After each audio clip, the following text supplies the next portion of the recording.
So what's in a symbol, ladies and gentlemen? Well, it depends on the symbol. Depends on what it symbolizes.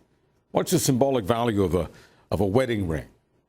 I don't have to tell you what that is. It's a lot.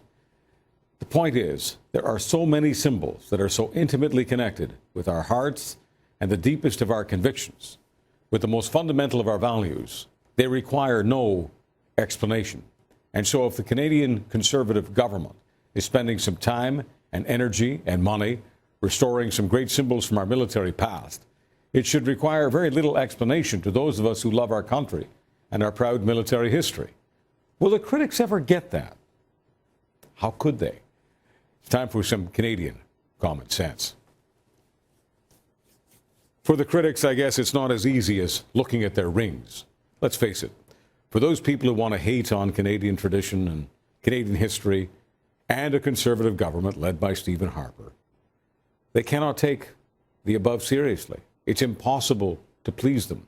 And so we want to congratulate the government for not pandering to the critics, not appealing to those in the peanut gallery who feel the Canadian government spends too much money on teaching Canadians about our past, honoring our military past.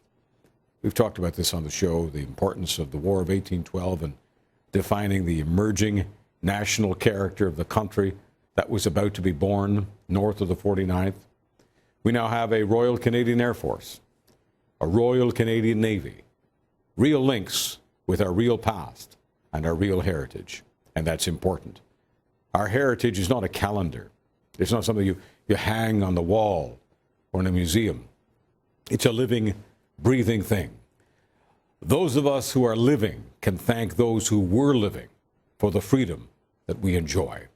And we honor them and respect their values and our own when those symbols are restored.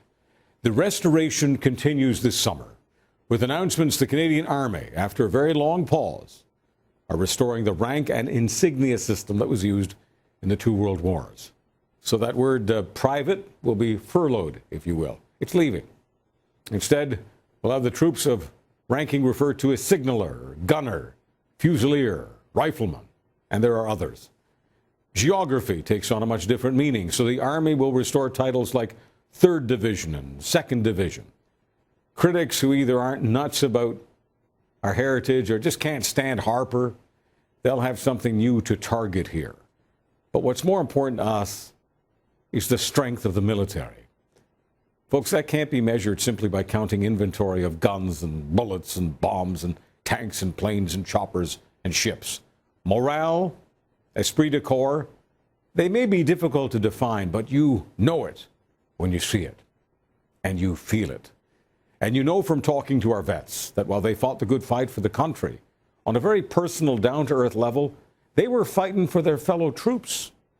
And so the particular unit they fought with, they were fighting for the unit, they were fighting for the platoon, for the particular division with its particular flags and symbols and patches and medals. All of those symbols meant a lot. And you give up a lot when you go from being civilian to military. You sublimate, as they say. You suppress a lot of your personal ego. You take on the colors of your team. No individual in civilian life is asked to sacrifice as frequently, as deeply, as meaningfully as our military men and women.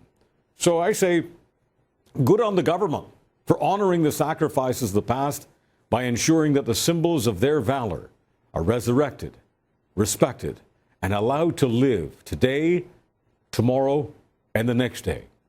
Yes, our government will get criticized, but just as any soldier, sailor, airman, just as they know, this criticism, well, it comes with the territory. And it's priced, and a price that is well worth paying.